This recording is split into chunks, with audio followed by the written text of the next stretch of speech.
Buenas noches, doctor. Doctor, su audio está desactivado.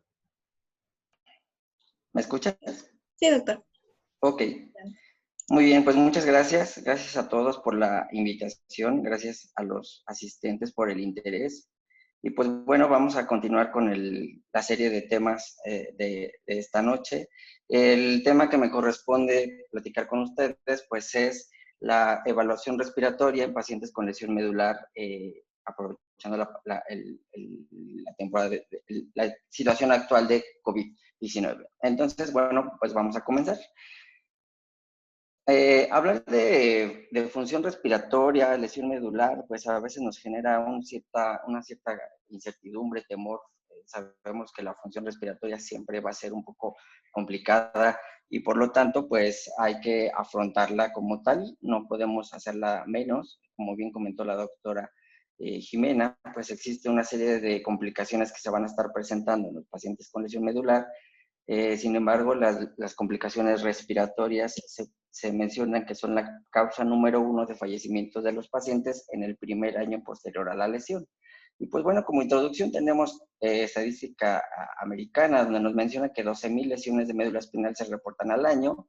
Como acabo de mencionar, las complicaciones respiratorias son las más comunes. Esto va a llevar a una reducción en la esperanza de vida y a mayor requerimiento económico para los cuidados del paciente. Hay que tener siempre en cuenta que los niveles cervicales y torácicos van a comprometer la función respiratoria en algún grado y por lo tanto debemos estar pendientes y determinar la severidad de este compromiso. Y a pesar de que pasa el tiempo y que nuestro paciente pueda estar estable y que haya llevado un tratamiento rehabilitador adecuado, eficaz, y que lo hayamos logrado adaptar a sus actividades lo mejor posible, hay que seguir darle un seguimiento en la función respiratoria, dado que se ha comenzado a observar patrones obstructivos en lesiones crónicas. Entonces, también vale la pena seguirlos evaluando al paso de los años. Y otro punto importante, pues, es la presencia de apnea obstructiva del sueño. Habitualmente puede ser una enfermedad que pueda pasar desapercibida. Sin embargo, el tenerla en cuenta y analizar la presencia de esta enfermedad al paso del tiempo nos va a ayudar a evitar complicaciones cardiovasculares. Sabemos muy bien la asociación que existe entre el SARS y las complicaciones cardiovasculares. Entonces, hay que estar vigilando también la función respiratoria durante el dormir. Ahora bien, hablar de respiración y una enfermedad de tipo neurológico como es lesión medular, pues bueno, tenemos la obligación de repasar de manera práctica y rápida lo que es el control de la respiración, porque esto nos va a permitir identificar el lugar donde se encuentra afectado el sistema respiratorio y obviamente esto nos va a ayudar a dar un panorama general de cómo vamos a intervenir desde el punto de vista de rehabilitación pulmonar.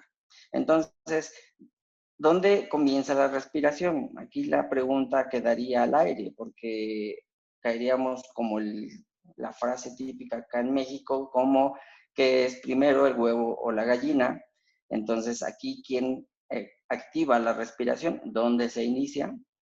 Sabiendo que es una vía muy larga, en donde existen para la participación de múltiples estructuras, entonces pues determinar dónde comienza pues es complejo. Sin embargo, vamos a tomar por forma práctica y didáctica que la respiración comienza a nivel superior, a nivel de la corteza cerebral. La corteza cerebral, como todos sabemos, nos permite tener aprendizaje y obviamente un nivel de conciencia. A este nivel, el patrón de la respiración se puede controlar de forma consciente. Nosotros podemos hacer en este momento una inspiración profunda y hacer una alargación de la expiración, lo que nos lo permite la corteza cerebral. Un punto importante y estratégico, pues es el centro de control respiratorio que se va a encontrar en tallo cerebral, en bulbo principalmente. Aquí vamos a tener 3 núcleos que se van a encargar del control de la respiración, principalmente en el control de la inspiración, el control expiratorio y el ritmo y la frecuencia a la cual vamos a estar respirando. A partir de aquí sigue la vía nerviosa hacia la parte más inferior para llegar a las estructuras musculares que van a activarse para poder llevar a cabo su mecanismo de contracción y esto permita incrementar la distensibilidad torácica pulmonar y el aumento o reducción de volumen pulmonar. Sin embargo, a la par de todo esto, existen algunos otros centros reguladores que van a estar en la periferia y estos van a ser principalmente quimiorreceptores y varoreceptores que van a estar localizados en el cuerpo carotídeo y aorta. Estos van a captar las concentraciones sanguíneas de hidrogeniones, de pH, de concentración parcial de oxígeno, concentración parcial de CO2 y estos son los estímulos que van a estar llevando la batuta de la respiración. Estos van a encargar de estimular al centro de la respiración para poder llevar a cabo un ritmo respiratorio dependiendo de la necesidad de nuestro organismo. Y como bien mencioné al inicio de esta diapositiva, pues los músculos van a formar parte indispensable. ¿Por qué? Porque gracias a los músculos, pues se lleva la ejecución de la información que proviene de la región más superior. Entonces tenemos un grupo de músculos respiratorios que se van a estar divididos, como todos sabemos, en músculos inspiratorios y músculos expiratorios, que ahorita los vamos a ir desglosando poco a poquito. Entonces, hablar lesión medular y función pulmonar, pues nos va a generar una gran controversia, una gran duda, puede incluso hasta generarnos miedo, y antes que ese miedo nos gane y que nos dé una correteada muy buena, entonces tenemos que afrontar ese miedo y darnos un clavado a la función pulmonar. Para eso tenemos que recordar de manera rápida las funciones del sistema respiratorio. Dentro de las funciones principales vamos a tener las que se encuentran en la parte central de la flecha, en donde tenemos el intercambio gaseoso, en donde se lleva a cabo principalmente la difusión de oxígeno y la eliminación de CO2. Por lo tanto, podemos estar evaluando la presión parcial de oxígeno y presión parcial de CO2. El equilibrio ácido-base, que obviamente esto también va a estar de la mano con las concentraciones de los gases que acabamos de mencionar, pero hay que estar al tanto de la concentración de hidrogeniones, del pH, de bicarbonato de lactato, que nos van a hablar acerca de cómo se encuentra el estado metabólico o respiratorio de nuestro paciente. La fonación, que también forma parte importante del sistema respiratorio, gracias a que nosotros podemos meter volumen a los pulmones, podemos estar hablando. Y para eso necesitamos un flujo aéreo en promedio entre 40 y 200 mililitros por segundo, que representan aproximadamente el 30% del volumen minuto de lo que estamos respirando. Entonces, eso es importante para los pacientes con lesión medular en niveles altos, porque esto va a comprometer el volumen minuto y entonces también su capacidad de fonar va a estar comprometida. Otra función respiratoria, pues, es el metabolismo. Desde la formación del factor surfactante, la producción de moco, la presencia o la producción de enzimas endoteliales que van a poder ayudar a metabolizar o modificar sustancias vasoactivas. Y por último, mecanismos de defensa. Los mecanismos de defensa que van desde las mismas vibrisas en nuestra nariz hasta los macrófagos alveolares que van a permitir nuestra defensa ante microorganismos que ingresan a nuestro sistema respiratorio. Entonces, todas estas funciones se pueden ver comprometidas de manera clara en un paciente con lesión medular. Por lo tanto, es importante que los tengamos en mente para poder identificar cuándo se llega a presentar una complicación de alguno de estos tipos. Hablando de pruebas de función pulmonar, pues bueno, tenemos un gran arsenal de pruebas. Dependiendo de lo que sospechemos es lo que vamos a sugerir o solicitar al laboratorio de función respiratoria, siempre iniciando con la prueba mecánica reina o base, que es la espirometría. Posteriormente puede seguir la pletismografía, PIMAX, PEMAX, la difusión de monóxido de carbono, la gasometría o pruebas de ejercicio. De manera sencilla se las coloco de esta forma.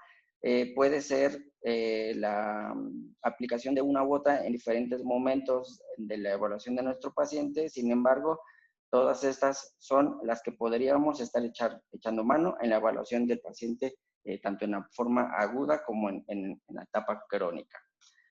Este diagrama es muy gráfico, muy práctico, en donde nos representan todas las pruebas de función mecánica, pruebas de función respiratoria, y que nos ayudan a identificar de manera fácil qué es lo que podríamos pensar o imaginar dependiendo de la patología a la que tenemos enfrente. Tenemos en primer lugar pues la espirometría, que es la prueba básica, prueba mecánica, que nos va a permitir evaluar capacidades y volúmenes pulmonares. En los pacientes con lesión medular, pues obviamente nos vamos a interesar de manera directa en capacidad vital forzada, en el flujo expiratorio, el volumen expiratorio forzado en el primer segundo y el pico expiratorio forzado. Estos nos van a hablar acerca del compromiso que tiene nuestro paciente. De manera clásica, sabemos que la lesión medular la podemos relacionar con un patrón de tipo restrictivo. Por lo tanto, el parámetro en donde nos vamos a guiar es en la capacidad vital forzada. Sin embargo, más adelante vamos a ver cómo también es importante estar vigilando el BF1. La siguiente prueba, en caso de que la espirometría nos diga que hay una sugerencia de restricción, entonces tendríamos que comprobarla por medio de una pletismografía. La pletismografía va a medir las capacidades del pulmón, principalmente la capacidad pulmonar total, el volumen de reserva expiratorio, la capacidad inspiratoria y el volumen, la capacidad vital. Todas estas van a estar completamente disminuidas en el paciente con lesión medular y el volumen residual puede estar incrementado a expensas de la disminución de las anteriores. La capacidad funcional residual puede estar igual. Aquí un punto importante que la literatura nos menciona es el volumen de reserva expiratorio. Cuando sospechamos de un compromiso muscular, si no tenemos a la mano unas pruebas que nos permitan medir directamente la fuerza de los músculos respiratorios, la pletismografía nos podría dar una idea, y es a través del volumen de reserva expiratorio disminuido que nos podría dar la indicación de que existe una alteración en la fuerza de los músculos respiratorios. Sin embargo, la prueba que nos va a permitir identificar la disminución de la fuerza de estos músculos respiratorios, pues es Pimax y Pmax, presión inspiratoria máxima y presión expiratoria máxima, que obviamente van a estar reducidas dependiendo el nivel de lesión y la cronicidad del padecimiento, que ahorita lo vamos a mencionar también. En la parte aguda, difícilmente se puede uno imaginar que se pueda o se deba medir una pruebas de función respiratoria en fase aguda, subaguda. Sin embargo, la literatura menciona que esto es posible y que esto nos permite identificar cómo se va a correlacionar el descenso de los volúmenes y capacidades, en el caso principalmente de capacidad vital. El descenso de este parámetro se va a correlacionar con casi todos los parámetros de las pruebas de función pulmonar. Entonces, pues simplemente teniendo este dato, podemos ir directamente a una pletismografía y observar la capacidad vital. Si esta está reducida por debajo del 80%, sabemos que tenemos un patrón de tipo restrictivo y esto nos va a poder identificar la severidad del cuadro para poder intervenir. Por otro lado, la capacidad de flujo de aire, pues es una de las funciones también del aparato respiratorio. Sabemos que las generaciones en las cuales se divide el árbol bronquial, conforme va descendiendo, van incrementando estas divisiones y esto va a ser propenso también a que a lo largo de toda esta vía exista un patrón de tipo obstructivo. Como les mencioné en un inicio, esta enfermedad o lesión medular se asocia de manera clásica con un patrón de tipo restrictivo. Sin embargo, se ha podido observar que al paso de los años comienzan a presentar obstrucción bronquial y esto cambia el tratamiento del paciente y también hay que tomarlo en cuenta al momento de hacer intervención de tratamiento físico por el incremento de síntomas que nosotros mismos podemos estar contribuyendo a que aumenten. El patrón de tipo obstructivo, pues tendríamos que vigilar el volumen expiratorio forzado en el primer segundo.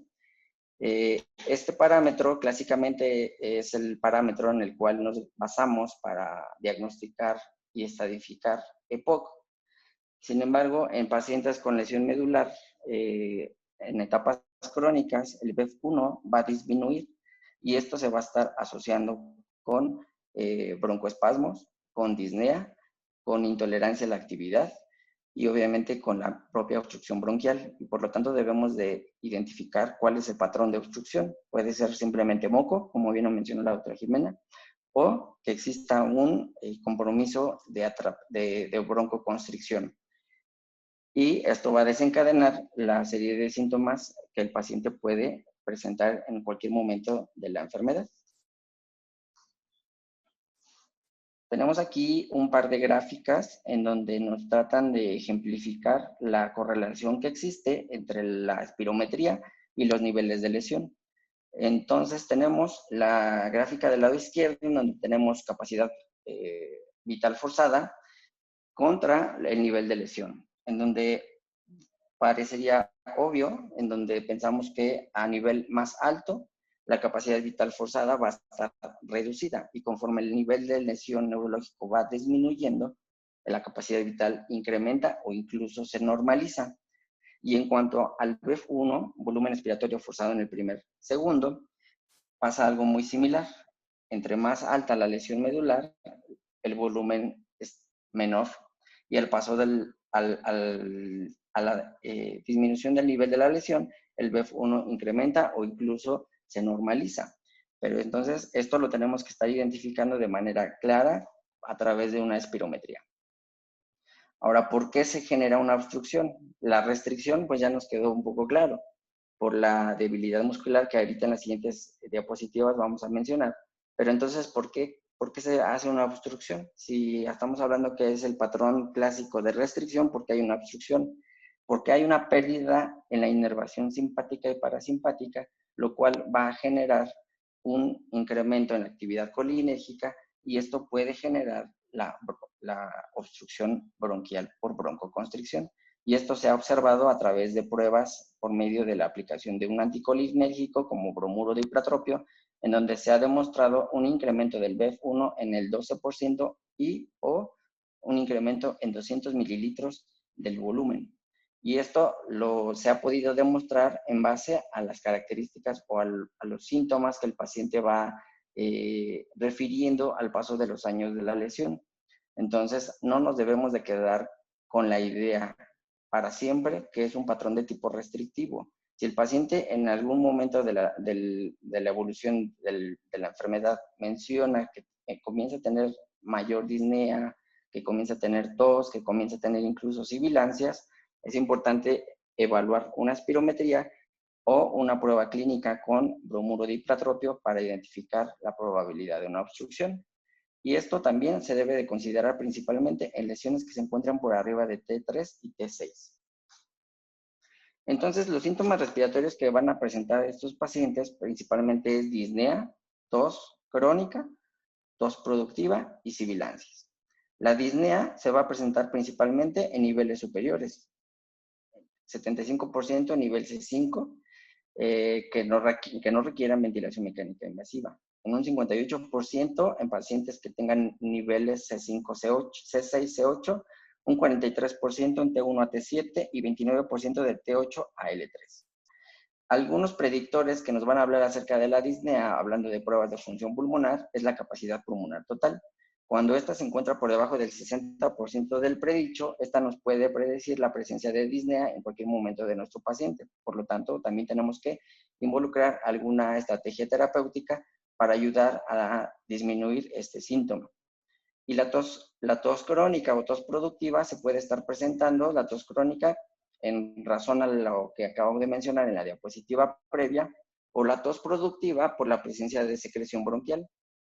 Recordemos que esta es una enfermedad en donde el pulmón es sano, lo que se encuentra deficiente es la fuerza muscular y por lo tanto la fuerza muscular deficiente va a comprometer la higiene bronquial. La producción de moco se mantiene igual, excepto en algunos casos de procesos infecciosos que van a incrementar la producción de moco. Sin embargo, la éstasis del moco por dificultad en la expectoración va a generar una tos productiva. Y las sibilancias, en un 24%, pueden estar causadas por una broncoconstricción relacionada a la pérdida del control simpático-parasimpático o por la misma obstrucción de moco. Ahora bien, ¿cómo están las pruebas de función respiratoria en el primer año de la lesión? En este artículo se menciona que a partir de la primera semana, la capacidad vital y los flujos respiratorios van a comenzar a reducir de manera significativa, alcanzando incluso hasta una capacidad vital forzada menor al 25%. Y esto obviamente nos indica la necesidad de implementar ventilación mecánica invasiva. Y al paso de los meses, estos flujos y volúmenes pueden ir recuperando y se ha demostrado que al paso de los 12 meses, tanto el volumen corriente, la capacidad inspiratoria, capacidad pulmonar total y los flujos inspiratorios y expiratorios van a incrementar.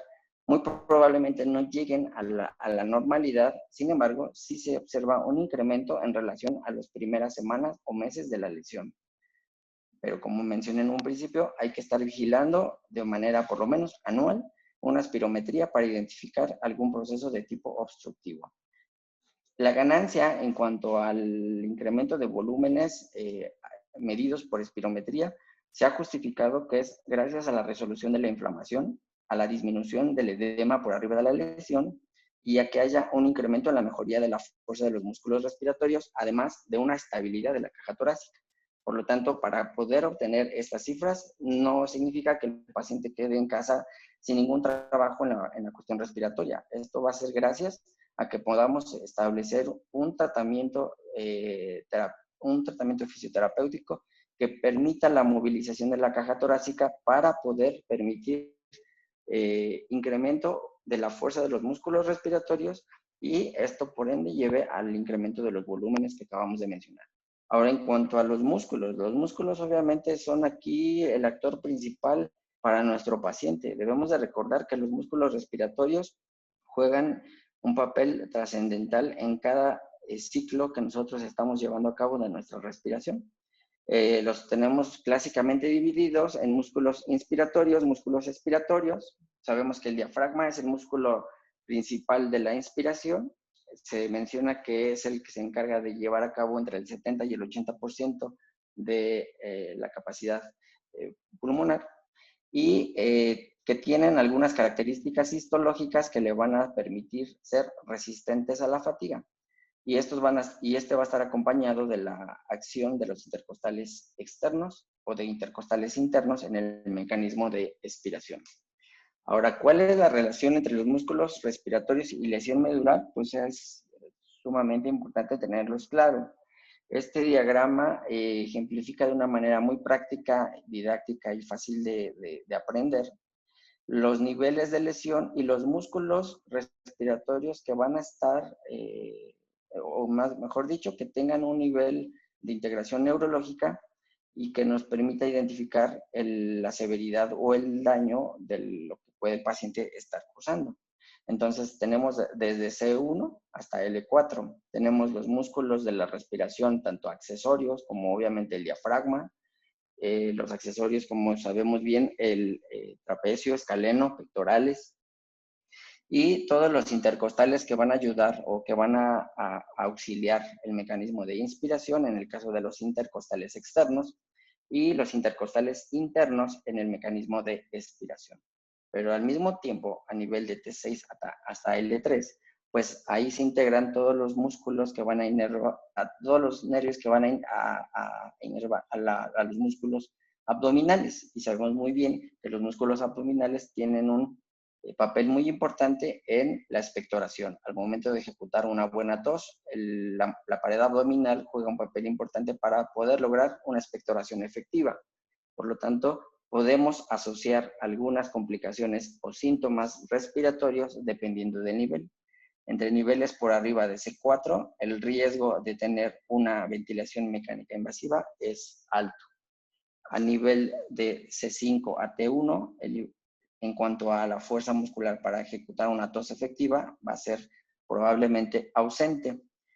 Y un nivel de T1 a T11, existe una tos presente, sin embargo es deficiente, que tendremos que reforzar con alguna estrategia terapéutica. Y esto va a llevar a los riesgos de atelectasias, neumonías, insuficiencia respiratoria y fallecimiento del paciente. Por lo tanto, tenemos que evaluar la fuerza de los músculos respiratorios. Y aquí viene otra prueba de función respiratoria, que es Pimax y Pemax, presión inspiratoria máxima y presión expiratoria máxima, que se mide a través de un dispositivo que va a ejecutar o que va a permitir la medición de la fuerza en centímetros de agua y que esta también va a estar correlacionada dependiendo con el nivel de la lesión. Se puede identificar un descenso significativo de Pmax y Pmax a partir de los 6 meses de la lesión y sobre todo cuando es una lesión por arriba de C8. Se ha demostrado que Pmax por debajo de 48 centímetros de agua y un Pmax por debajo de 64 centímetros de agua se asocian con la necesidad de ventilación mecánica invasiva, ventilación domiciliaria por medio no invasivo y con alteraciones en la fuerza para ejecutar una tos eficiente y comprometer la higiene bronquial.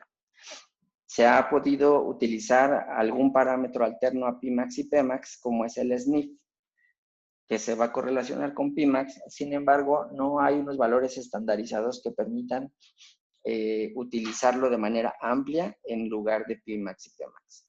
Uno de los puntos débiles de Pimax y Pmax es la disponibilidad del dispositivo para poder medir la fuerza de estos músculos. Sin embargo, en un laboratorio de función pulmonar seguramente van a encontrar estos parámetros para poder evaluar a su paciente. Y pues bueno, tenemos aquí un algoritmo que nos basamos para identificar rápidamente el tipo de patrón que tiene nuestro paciente. Si sabemos que es un paciente en donde tiene un compromiso muscular, seguramente nuestra mente se debe de trasladar de manera rápida a un patrón de tipo restrictivo. Sin embargo, como lo mencioné en las diapositivas previas, debemos de ir descartando paso a paso. Entonces, comenzamos con una espirometría en donde la relación de BF1 y FBC, si esta se encuentra por debajo del límite normal de inferioridad, nos hablará de que es un patrón de tipo restrictivo y debemos de verificarlo con el parámetro de capacidad vital forzada. Si esta se encuentra también por debajo del límite normal de inferioridad, tendremos que corroborar esa restricción pulmonar con una pletismografía, que es la capacidad pulmonar total, TLC. Si esta se encuentra por debajo del límite normal de inferioridad, nos va a justificar y nos va a aclarar el panorama y nos dirá que efectivamente es una restricción. Sin embargo, un patrón restrictivo nos los puede dar una enfermedad de difusión de gases y una enfermedad de tipo muscular o neurológica. Por lo tanto, debemos de diferenciar estas dos patologías y para eso nos vamos a basar en una difusión de monóxido de carbono. Si esta se encuentra normal, entonces nuestro diagnóstico va a ser un problema de caja torácica, una debilidad diafragmática o una enfermedad neuromuscular. Y es así como podemos llevar a cabo el diagnóstico en base a pruebas de función respiratoria de tipo mecánico.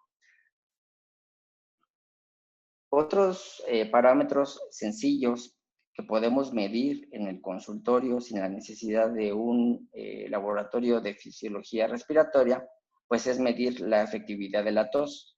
La tos, como todos saben, pues es un mecanismo reflejo que nos va a permitir liberar moco de la vía respiratoria, evitar atelectasias, evitar neumonías, y por lo tanto debemos estar pendientes con qué capacidad tiene nuestro paciente de ejecutar este mecanismo reflejo.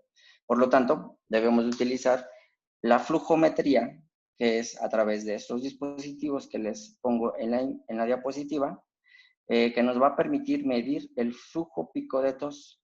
Nosotros tenemos bien claro que una cifra por debajo de 270 litros por minuto o una capacidad vital por debajo del 50% del predicho se asocia con una tos ineficaz. Hablando de ya una tos completamente ausente o perdida, esta se encontrará por debajo de 160 litros por minuto y que va a depender del auxilio de aditamentos mecánicos. Y bueno, otro punto importante a evaluar, sobre todo cuando queremos llevar más allá en el tratamiento fisiátrico de nuestro paciente, en este caso llevar a cabo un tratamiento con ejercicio de tipo aeróbico, pues necesitamos también evaluar el consumo de oxígeno. y esto es a través de pruebas de ejercicio máximo. Y bueno, aquí tenemos, les pongo un ejemplo de un artículo que hablan acerca de la medición del VO2, del consumo de oxígeno en pacientes con lesión medular. Y pues bueno, obviamente ellos mencionan que el consumo de oxígeno está relacionado de manera directa y lineal con una ventilación minuto durante la actividad física de leve a moderada intensidad. Y en intensidades moderadas a máximas, el incremento de la ventilación es todavía aún mayor en proporción al consumo de oxígeno, y esto va a permitir ejecutar el ejercicio o limitarlo. Entonces, sabemos que en cuanto los niveles de ventilación alcancen sus picos máximos, va a comenzar a aparecer la disnea o la fatiga muscular, lo cual va a detener el ejercicio de nuestro paciente, y esto obviamente nos va a dar un acercamiento acerca de si esta es la causa de la limitación al ejercicio.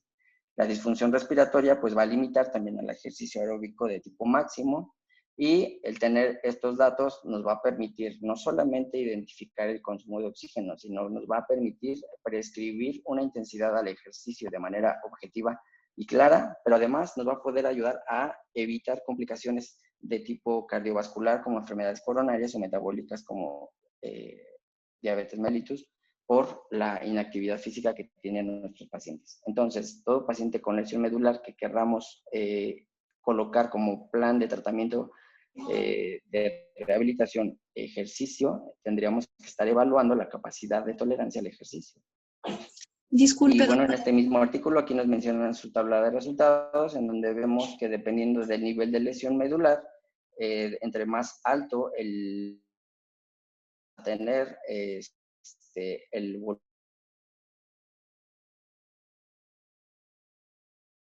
pobre. Entre más de nivel de lesión, el consumo de oxígeno se acerca a lo normal. Otra alternativa, pues, es la evaluación con ultrasonido, la evaluación del diafragma.